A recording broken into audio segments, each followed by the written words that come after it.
So why does anyone create? So why do we create? Why does anyone create? Why do I create? Why do I create? I don't know how to do anything else, really. I didn't go to film school. I didn't study. All I did was watch movies. And I would take movies that I thought were good, the ones that I thought were, that I really enjoyed, and I didn't even dissect them or like analyze them. I just watched them again and again. I thought, okay, I think I get what's happening here. They're just telling a really good story.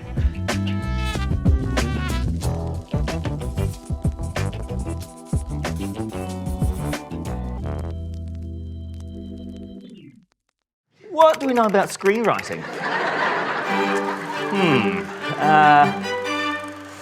Where do we start? At the beginning, title page. The thing is, you need a good title page. After the title page, you need to start at page 1. And that's where all good scripts start. And you need to start with either interior or exterior. So you also need to be good at typing. Now, you're either a fast typer or a slow typer. I'm a fast typer, but I'm slow at ideas. Most of my scripts have taken probably about 7 years between writing and getting made. Okay, let's talk about process. You ready? P-R-O-C-E-S-S.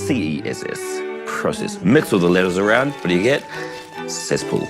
And that is Hollywood. But basically how I write, I'll start with the beginning and the end.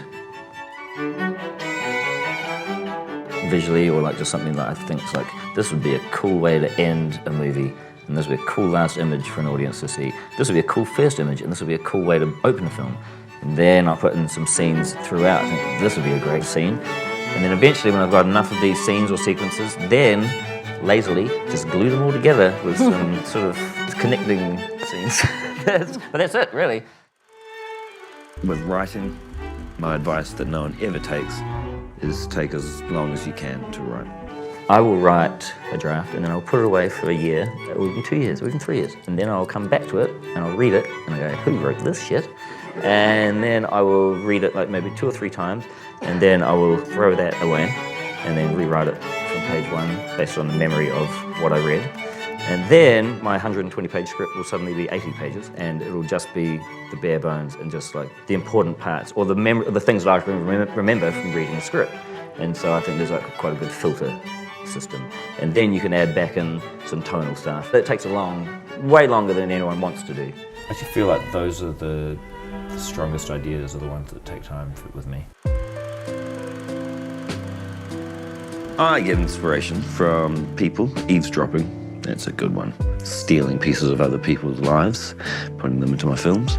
Hunt for the Wilderpeople, there's a scene in that, and it's a funeral scene, and that priest, the whole sermon that he gives was taken from a funeral that I went to. But you know what, there's also another door. Not the burger ring door, not the Fanta door. Another door that's harder to get through. Guess what's on the other side? Anyone want to take a guess? You would think Jesus. I thought Jesus the first time I come across that door. It's not Jesus, it's another door. Going on from 2 cars one night. So that film is set outside a pub that I used to sit outside when I was a kid in cars. And I just wrote based on conversations that I remembered from being a kid. We'd go outside a pub with our parents. They'd all go inside and get wasted and park all their cars up, and all the kids in the car park would just like go between cars and talk and just have these ridiculous conversations. And at the same time, there were people like being stabbed inside the pub and being like, having fights. And for me, it was like a very interesting backdrop, really. A conversation between a little kid and a girl. Write what you know. So, and we shot that at the pub that I would sit outside when I was a kid.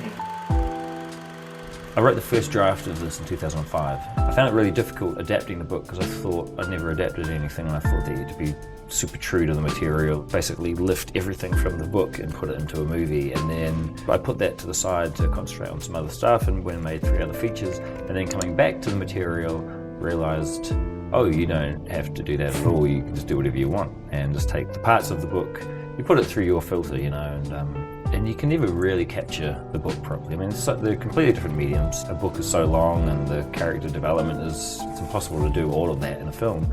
So I just decided to take all the parts that I wanted to see on screen and all the parts that I thought would be good and entertaining. And I chose the tone that I wanted as well. You know, the book is not like a big adventure comedy.